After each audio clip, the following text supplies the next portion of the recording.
Hello everybody, Iain Robson here, and welcome to another tutorial. Today I'm going to do an updated version of the drive control mod. So let's get started. So the drive control mod adds many different functions to the game, and it's can it be a little overwhelming if you're not sure all the different functions. So first off, let's hop into the JCB.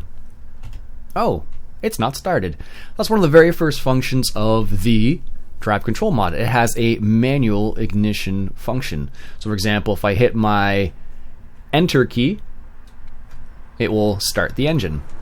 And if I hit the enter key again, it'll turn off the engine. So the little icon right down here, the battery, that is whether the tractor is on or off. So again, you hit the enter key and that will turn the engine on. Notice that there's also another little button over here, and that says P. That's the parking brake.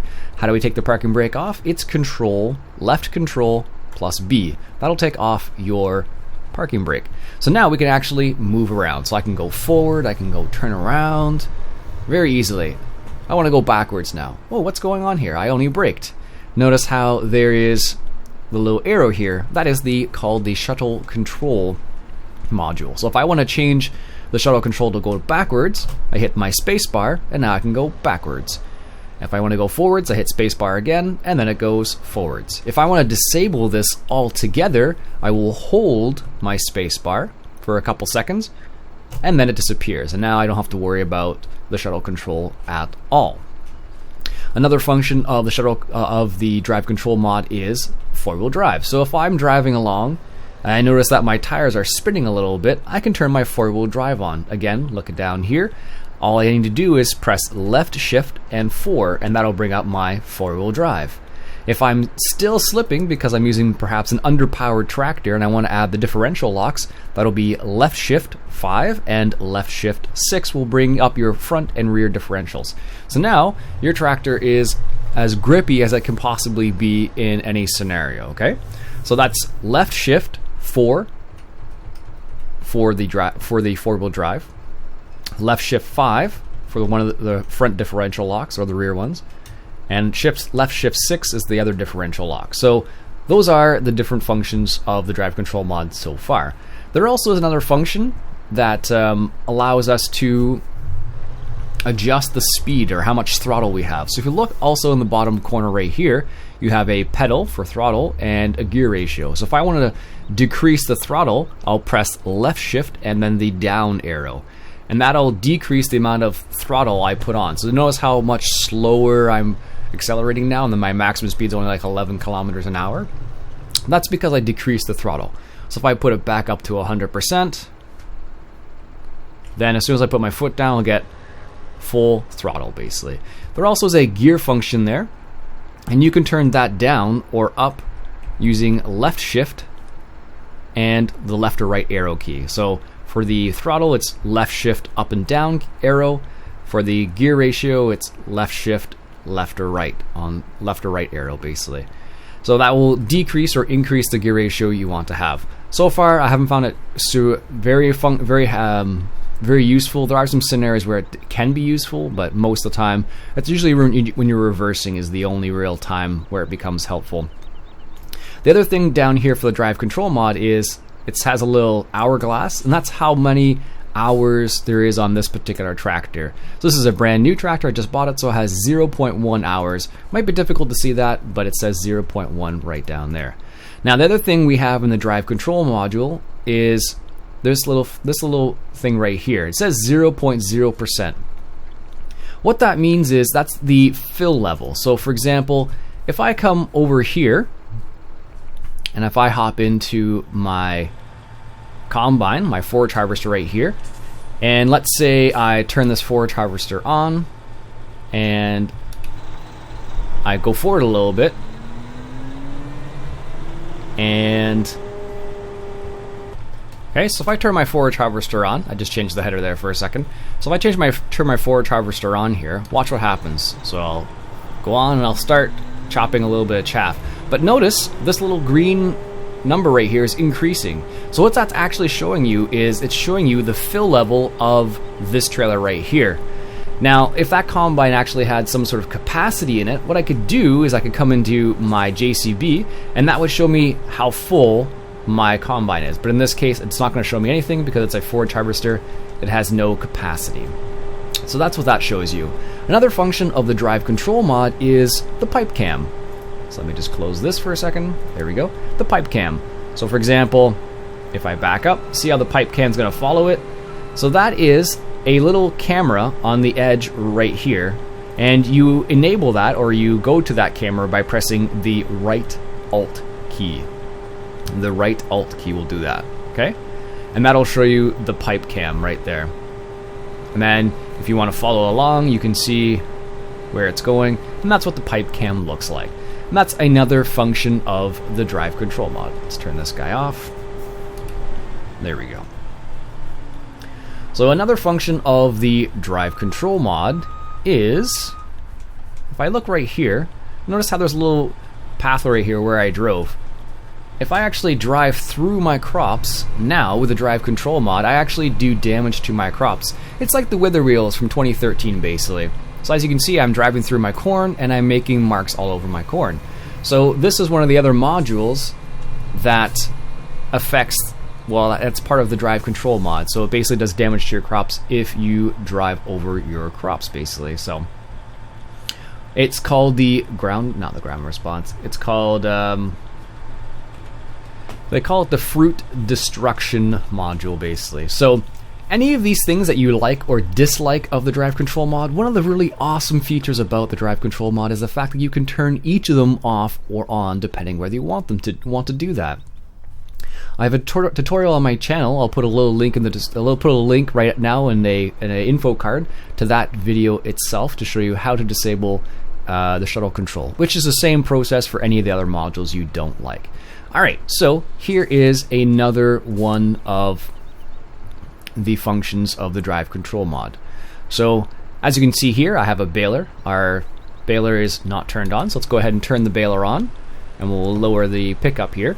And what I'm going to do is going to change the style of cruise control that I have on this particular baler. So for example, if I press left shift and 3, notice right down here that there's a little hand that says 100%. So that means that it will stop once it reaches 100%. So in this case, it's a round baler. So that's actually a really nice function. So if I go ahead and just demonstrate that. So cruise control, same as normal, but now it's in this special mode from the drive control. What will happen is it will stop once it reaches 100%. Okay, we're at 100%. Notice how it just stopped automatically.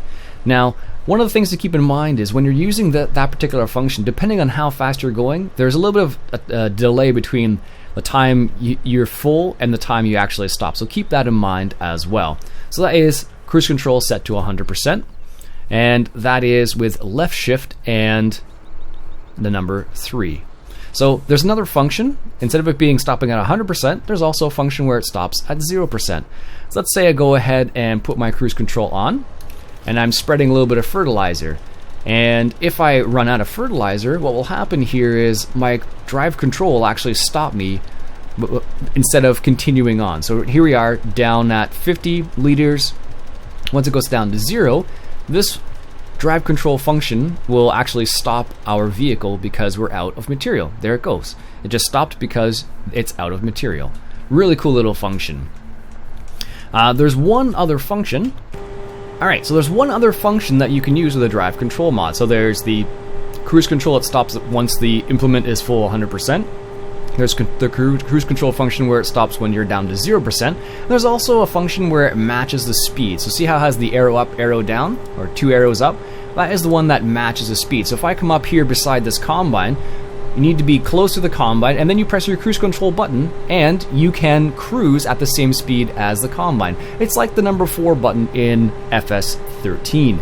So if you feel like you're a little bit far behind, you can actually increase your speed by pressing the 2 button, and that'll increase your speed while still cruising along beside your combine. If you think you're going too fast, you can press the number 1 key, and that'll actually slow it down.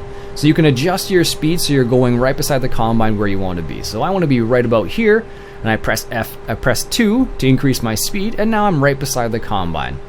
And again, you can increase or decrease your speed however you want. Again, that function is you put it into that mode by pressing left shift 3. So you can cycle through them Here's stop when you're at 100%, stop when you're at 0%, and then maintain the same speed as the other vehicle. Okay? There we go. So that is another function of the drive control mod. As you can see, the drive control mod adds a ton of stuff. One of the other functions that the drive control mod adds is indoor sound, and you can adjust this however you like. Now what will happen is when you're inside your tractor like this and you're idling, you can adjust how loud or how quiet it is. So for example, my tractor's turned off right now. So if I turn it on, like so, now my tractor is on, and if I go inside, it's actually quiet. So you can actually adjust this to how quiet or how loud you want it. I also have a tutorial on my channel about how to do that, and I'll put that in a card as well. So again, one of the things to note about this particular function is only when you're idling, like sitting still, does it actually affect the sound. Once you start increasing the speed, then you can hear it basically. So that's one of the other functions of the drive control mod. One of the other functions that you'll notice about the drive control mod is it's called the ground response module. So basically when I'm driving over certain types of ground, you'll see the vehicle adjust accordingly. So right now I'm on like a paved road essentially, and it's really smooth. But if I go off-road, like let's say over here, and I drive through this field right here, you notice how I'm shaking around? That's from the drive control mod. So what's happening is it's detecting that the ground is not necessarily a highway or a road, and it actually adjusts, because when you're driving through a field in real life, what happens is your tractor shakes around, and it does change depending on what you're driving on. So here we are on grass. As you can see, it's much smoother, and then if we go onto road, it's smooth again. So the ultimate test here is if you drive across, let's say, a piece of plowed area or land, what will happen is you'll really notice the difference. So if I drive across this little section here, you start to shake quite a bit. So again, that's because of the drive control mod. Again, you can turn this module off if you don't like it. It's all up to you. So see how I'm bouncing around there? That's again drive control mod. One of the other functions of the drive control mod. Now there are a couple other modules that aren't as obvious. There's one called the sensible steering mod. Or sensible steering module, I should say, which adjusts the steering slightly. I don't notice a huge difference with it personally, but there are some things you can adjust. You can actually go into the XML file and adjust the steering however you like. I haven't noticed a huge difference, but it is another module that is in there. I find it's not easy to demonstrate in this particular tutorial. Another function that is slightly difficult to demonstrate is the implement function. Or implement control, module. And what that basically does is if you have like peripherals for farm sim, you can adjust it so you use that peripheral and it'll raise and lower both implements at the same time. So for example, if I had a mower on the front and a mower on the back, I could use that implement control to adjust, to lift them both or lower them both with one of those keys. That's one of the other options you have available to you. So, out of all those different modules, that's just one mod that has added all of those things. So let me just run through them real quick. It adds let me just pop in here. It adds the shuttle control, so the little arrow going forward or back. It adds the manual start. So let me just turn the tractor off. There you go. It also adds the parking brake module like so. It adds the gear and throttle, so if I want to turn my gears up, turn my throttle down, you can do that as well. It also adds the handbrake like I told you about. It has the four-wheel drive function like that. So you have left shift 4, 5, and 6, which is the left the differentials, and also the four-wheel drive. It also adds the cruise control function, so if I want to stop at 100%, stop at 0%, or follow along beside a combine, it adds that function as well. It also adds the pipe cam on combines. And again, that's just like this. It just shows you shows you a camera at the end of the pipe like so. It also adds a dirt module, so you can adjust the dirt slightly of your vehicle. So if you want to get them dirtier faster or slower, you can adjust that a little bit as well. Can't say I've played with that a whole much, but it is one of the other modules. It adds a camera module as well. Basically, the camera module, what it does is, if, for example, I'm in the tractor looking to the right, and I get out of the tractor, and then I get back into the tractor, the camera will maintain the same position as it did before. So again, I could do the same thing if I'm out of the camera. So if I'm looking, if I want to keep this camera angle right here when I'm out of the cab, if I go into the cab, I'll go to that same right-hand side, and if I go outside the cab, it'll do that top-down view. And that's one of the other modules that it includes in the drive control module. The fill level module, which is this one right here, where it shows the numbers right here associated with the combine. So in this case, it's showing me the trailer behind me, which is at 11.1%. And there's also the pipe cam, which I showed you already, the implement control, which I can't demonstrate because I don't have a peripheral to use that with, the ground response. So again, if you're driving over rough terrain, it'll adjust accordingly. It also has the free steering. I haven't messed around with that a whole lot, to be honest with you. And also the fruit destruction, which is, of course, if you drive over your crops like so, you will destroy them. And that's the fruit destruction module. And any one of these modules that you like or dislike, you can either enable or disable any of them, which makes this mod fantastic. You can customize it for the way you want to use it. Anyways, folks, if you have any questions or concerns about this mod, particular mod, let me know in the comments below. So again, this has been the drive control mod. Fantastic mod. You can get it from Mod Hoster. I'll put a link in the description. If you enjoyed yourself, folks, why don't you go ahead and hit that share button. I really appreciate that. I'll catch you guys later. My name's Iain Robson, and again, this has been Farming Simulator. Cheers.